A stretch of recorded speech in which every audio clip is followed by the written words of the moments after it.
दोस्तों, बहुत समय पहले की बात है। एक बहुत गरीब इंसान था। उसके साथ उसकी पत्नी और दो छोटे छोटे बच्चे भी थे।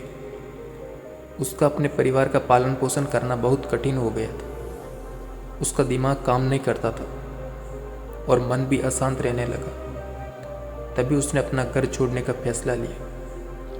एक रात जब उसकी पत्नी और दोनों बच्चे सो रहे थे तो वह चुपचाप घर से चला गया।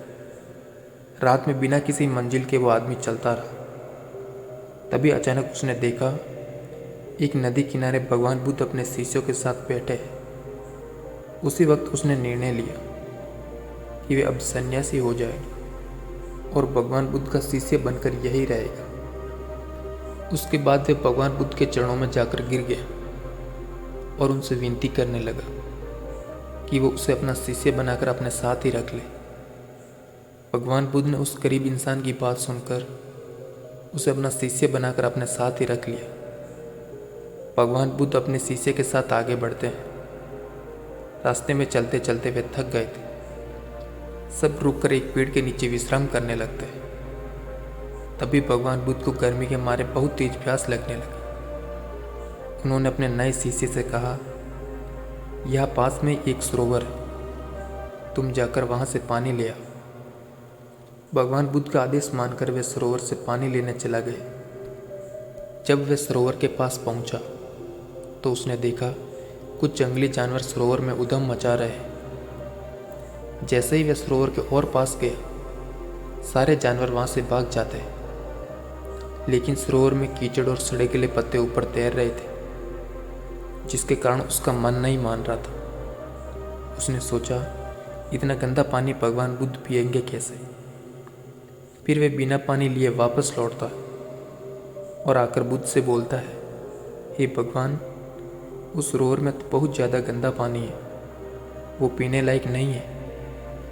अपने शिष्य की बात सुनकर भगवान बुद्ध थोड़ी देर चुप होकर बोले, शिष्य, जाओ तुम उसी सरोवर से पानी लेकर आओ। भगवान बुद्ध का आदेश मानकर वह वापस से सरोवर की तरफ चला गया।